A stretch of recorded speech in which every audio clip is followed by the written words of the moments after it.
IsReal News. These are the morning headlines for Thursday, April 2nd. Iran is threatening retaliation after a strike on a major bridge linking Tehran and Karaj. Iranian media describes the B1 bridge as the highest bridge and an engineering masterpiece of the Middle East. Tehran now says bridges in Israel and across the region have become legitimate targets. Among those mentioned, a bridge in northern Israel, along with bridges in Kuwait, Abu Dhabi, Jordan, and Iraq. The strike comes as reports from Iran also say an innovation and industrial facility in Alborz was hit. President Donald Trump says he originally expected the war to end within 3 days. But in a new address to the American people, he says the goals are getting closer, while also warning the campaign will continue for another 2 to 3 weeks. That speech is drawing sharp reaction across major media outlets. The Wall Street Journal calls it an effort to sell the war to the American public. The New York Times says Trump promised a quick end without laying out a clear exit path. The Washington Post points to internal contradictions and shifting goals.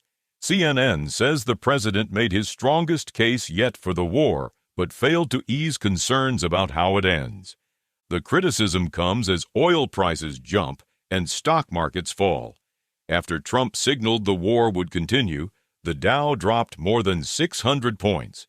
Crude prices surged, with West Texas Intermediate climbing above $112 a barrel and Brent rising above $109. On the military front, missile and rocket fire continues.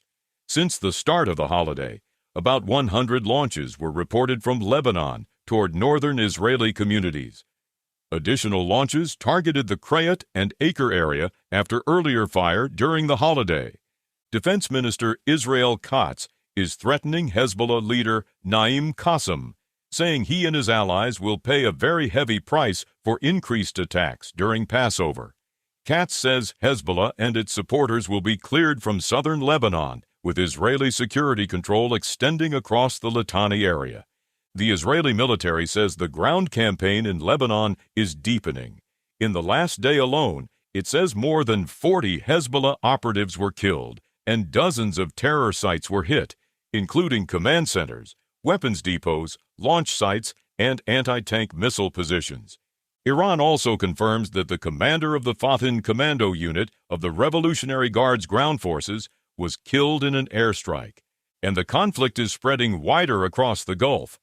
Iran says it struck steel and aluminum facilities in Abu Dhabi and Bahrain, tied to the United States, calling the attacks a warning. The United Arab Emirates says it intercepted 19 ballistic missiles and 26 drones launched toward the country in the last 24 hours. French President Emmanuel Macron is criticizing the idea of reopening the Strait of Hormuz by force, saying that is not realistic. He also says the war does not offer a lasting solution to the nuclear issue.